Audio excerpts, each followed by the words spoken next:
അദ്ധ്യായം 17. മിക്കായുടെ പൂജാഗൃഹം. എഫ്രായിം മലനാട്ടിൽ മിക്ക എന്നൊരാളുണ്ടായിരുന്നു.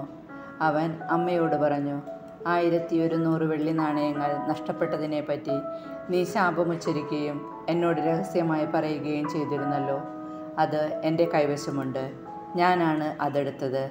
അവൻ്റെ അമ്മ പറഞ്ഞു, എൻ്റെ മകനെ, കർത്താവ് നിന്നെ അനുഗ്രഹിക്കട്ടെ. അവൻ ആ 1100 വെള്ളി നാണയങ്ങൾ അമ്മയ്ക്ക് തിരികെ കൊടുത്തു. അവൾ പറഞ്ഞു, എൻ്റെ മകന് വേണ്ടി ഒരു കൊത്തു വിഗ്രഹവും ഒരു വാർപ്പ് വിഗ്രഹവും ഉണ്ടാക്കാൻ ഈ വെള്ളി ഞാൻ കർത്താവിന് മാറ്റിവെക്കുന്നു. അതുകൊണ്ട് ഇപ്പോൾ ഞാനിത് തിരിച്ചു തരുന്നു.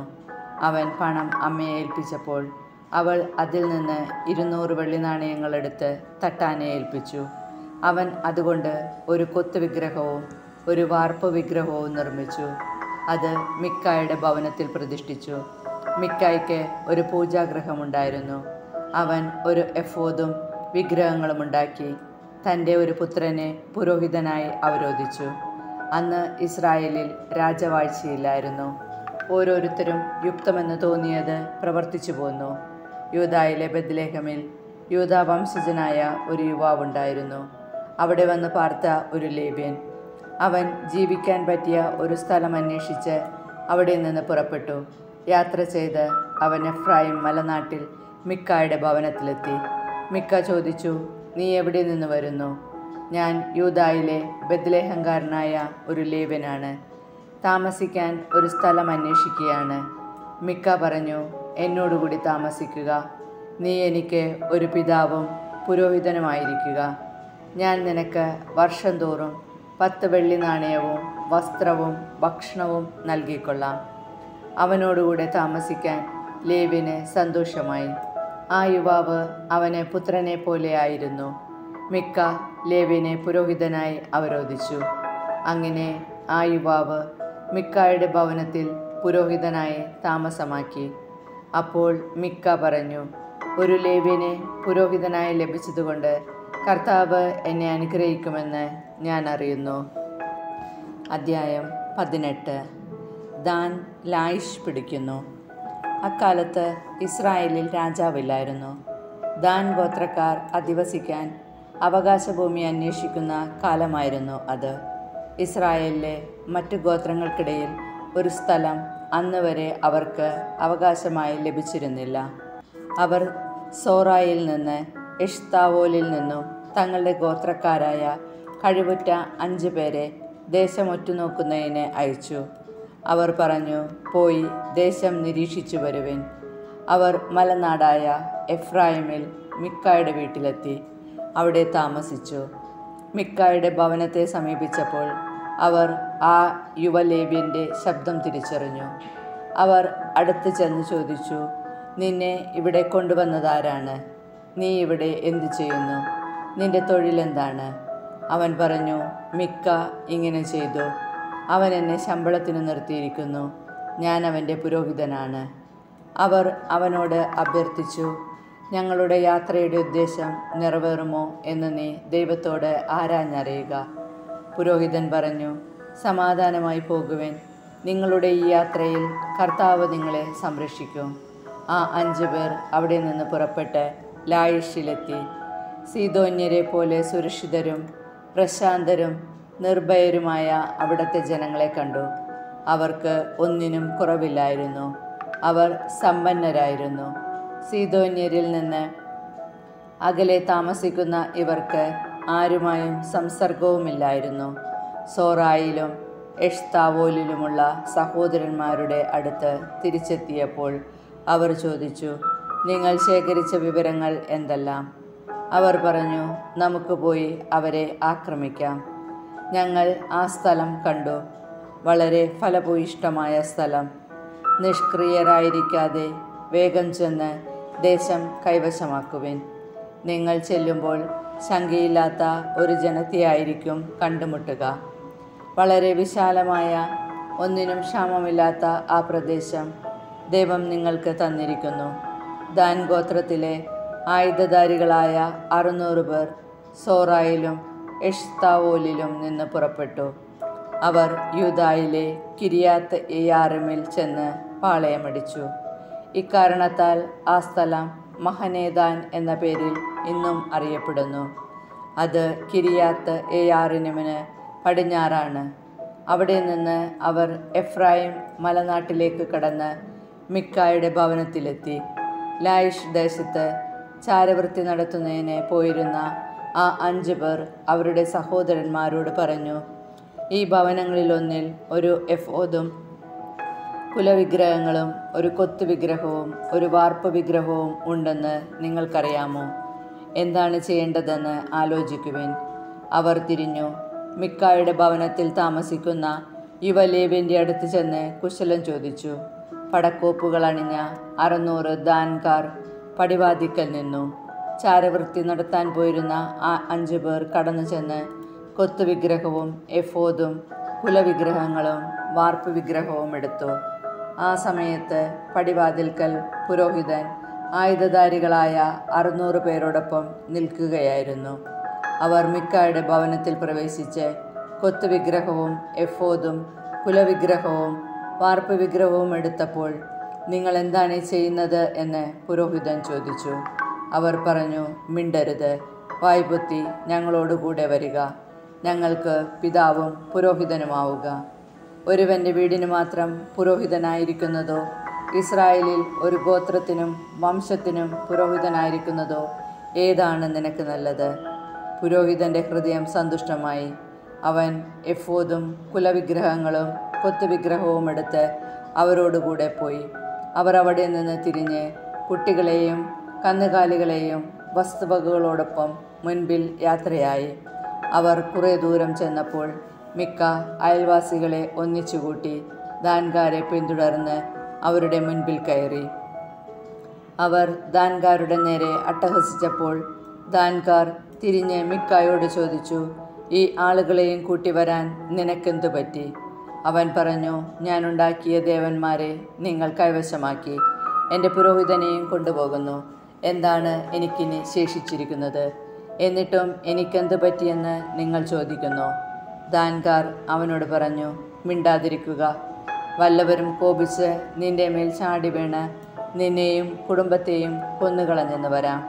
ദാൻകാർ അവരുടെ വഴിക്ക് പോയി. തനിക്ക് ചെറുക്കാനാവാത്ത വിധം ശക്തരാണവർ എന്ന് കണ്ട് മിക്ക വീട്ടിലേക്കു മടങ്ങി. മിക്ക ഉണ്ടാക്കിയ വസ്തുക്കളോടൊപ്പം അവൻ്റെ പുരോഹിതനെയും അവർ കൊണ്ടുപോയി. ശങ്കയില്ലാത്തവരും ശാന്തരുമായി ജീവിച്ചിരുന്ന ലായിഷിലെ ജനങ്ങളുടെ അടുത്ത് അവർ എത്തി. അവരെ വാൾനിരയാക്കി പട്ടണം തീവച്ച് നശിപ്പിച്ചു. അവരെ രക്ഷിക്കാൻ ആരുമുണ്ടായിരുന്നില്ല. കാരണം അവർ സീദോനിൽ നിന്ന് വളരെ അകലെയായിരുന്നു. അവർക്ക് ആരുമായും സമ്പർക്കവുമില്ലായിരുന്നു. ബത്ത്ഹൊറബിലുള്ള താഴ്വരയിലായിരുന്നു ലായിഷ്. ദാൻകാർ ആ പട്ടണം പുതുക്കി പണിത് അവിടെ താമസമാക്കി. ഇസ്രായേലിൻ്റെ മകനും തങ്ങളുടെ ഗോത്രപിതാവുമായ ദാനിൻ്റെ പേർ ആ സ്ഥലത്തിന് അവർ നൽകി. ലായിഷ് എന്നായിരുന്നു അതിൻ്റെ ആദ്യത്തെ പേര്. ദാൻകാർ കൊത്തുവിഗ്രഹം തങ്ങൾക്കായി സ്ഥാപിച്ചു. മോശയുടെ പുത്രനായ ഗർഷോമിൻ്റെ പുത്രൻ ജോനാഥനും പുത്രന്മാരും പ്രവാസകാലം വരെ ദാൻ ഗോത്രത്തിൻ്റെ പുരോഹിതന്മാരായിരുന്നു. ദൈവത്തിൻ്റെ ആലയം ഷീലോയിലായിരുന്നിടത്തോളം കാലം മിക്ക ഉണ്ടാക്കിയ കൊത്തുവിഗ്രഹം അവർ അവിടെ പ്രതിഷ്ഠിച്ചു. അധ്യായം 19. ഗിബെയാക്കാരുടെ മ്ലേച്ഛത.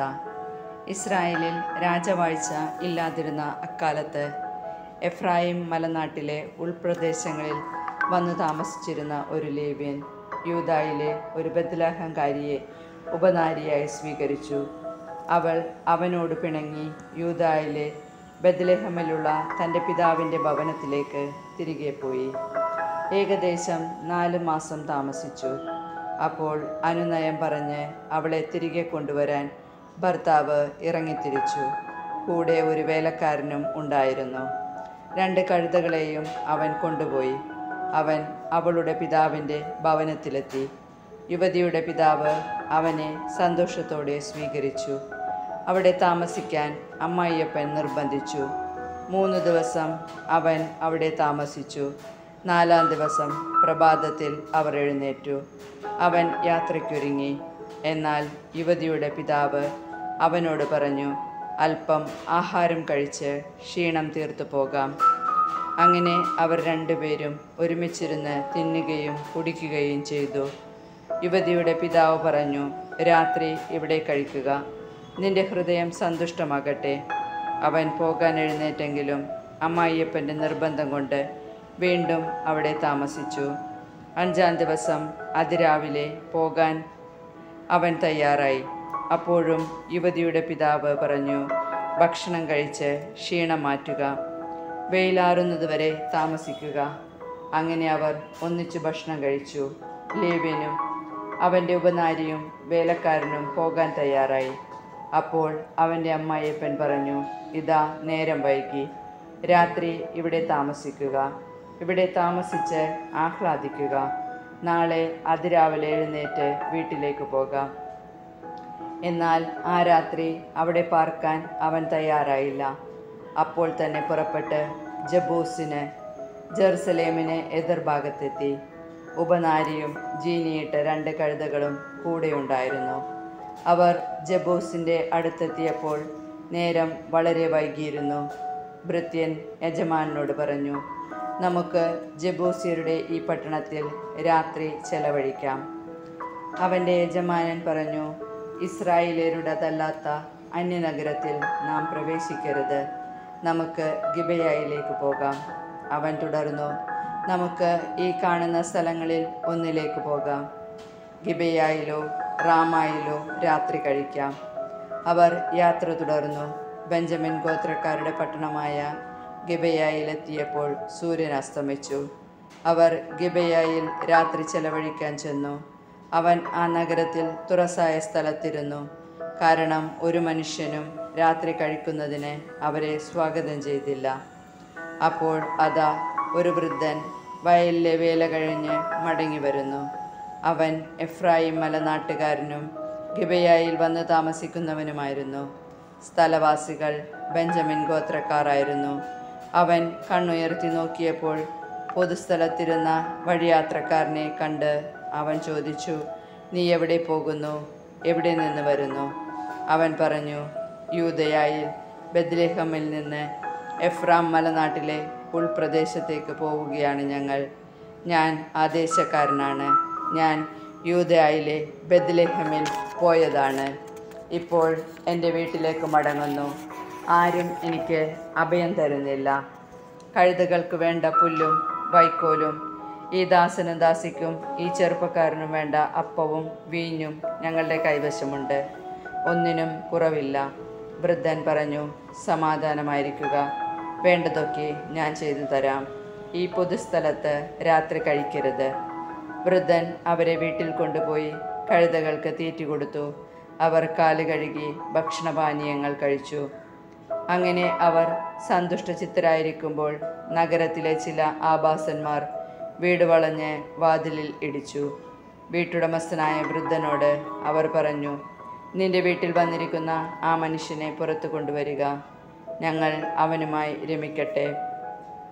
വീട്ടുടമസ്ഥൻ പുറത്തേക്ക് വന്ന് അവരോട് പറഞ്ഞു, സഹോദരന്മാരെ, നിങ്ങൾ ഈ തിന്മ ചെയ്യരുത്. ഈ മനുഷ്യൻ എൻ്റെ അതിഥിയാണല്ലോ. ഈ മ്ലേച്ഛ പ്രവൃത്തി നിങ്ങൾ ചെയ്യരുത്. എനിക്ക് കനികയായ ഒരു പുത്രിയും ഈ മനുഷ്യന് ഒരു ഉപനാരിയുമുണ്ട്. ഞാൻ അവരെ നിങ്ങൾക്ക് വിട്ടുതരാം. ഇഷ്ടം പോലെ അവരോട് പ്രവർത്തിച്ചു കൊള്ളുക. എന്നാൽ ഈ മനുഷ്യനോട് നികൃഷ്ടത കാണിക്കരുത്. എന്നാൽ അവർ വൃദ്ധൻ്റെ വാക്ക് കേട്ടില്ല. ലേവ്യൻ തൻ്റെ ഉപനാരിയെ അവർക്ക് വിട്ടുകൊടുത്തു. അവർ അവളെ മാനഭംഗപ്പെടുത്തി പ്രഭാതം വരെ അവളുമായി രമിച്ചു. പ്രഭാതമായപ്പോഴേക്കും അവർ അവളെ വിട്ടയച്ചു. ആ സ്ത്രീ വന്ന് തൻ്റെ നാഥൻ കിടന്നിരുന്ന വീടിൻ്റെ വാതിൽക്കൽ തളർന്നു വീണു. വെളിച്ചം പരക്കുന്നതുവരെ അവൾ അവിടെ കിടന്നു. അവൻ രാവിലെ എഴുന്നേറ്റ് വാതിൽ തുറന്ന് യാത്ര തുടരാൻ പുറത്തേക്കിറങ്ങി. അപ്പോൾ ഉപനാരി കൈകൾ കട്ടിളപ്പടിമേൽ വെച്ച് വാതിൽക്കൽ കിടക്കുന്നത് കണ്ടു. അവൻ അവളോട് പറഞ്ഞു, എഴുന്നേൽക്കൂ, നമുക്ക് പോകാം. പക്ഷേ ഒരു മറുപടിയും ഉണ്ടായില്ല. അവൻ അവളെ എടുത്ത് കഴുതപ്പുറത്ത് വെച്ച് സ്വന്തം വീട്ടിലേക്ക് പോയി. വീട്ടിൽ എത്തിയ ഉടനെ അവൻ ഒരു കത്തിയെടുത്ത് തൻ്റെ ഉപനാരിയെ അവയവങ്ങൾ ഛേദിച്ച് 12 കഷ്ണങ്ങളാക്കി ഇസ്രായേലിൽ എല്ലായിടത്തേക്കും കൊടുത്തയച്ചു. അത് കണ്ടവരെല്ലാം പറഞ്ഞു, ഇസ്രായേൽ ഈജിപ്തിൽ നിന്ന് വന്നതിന് ശേഷം ഇന്ന് വരെ ഇപ്രകാരമൊന്നും സംഭവിക്കുകയോ കാണുകയോ ചെയ്തിട്ടില്ല. ഇതേപ്പറ്റി ആലോചിച്ച് തീരുമാനിക്കുവിൻ.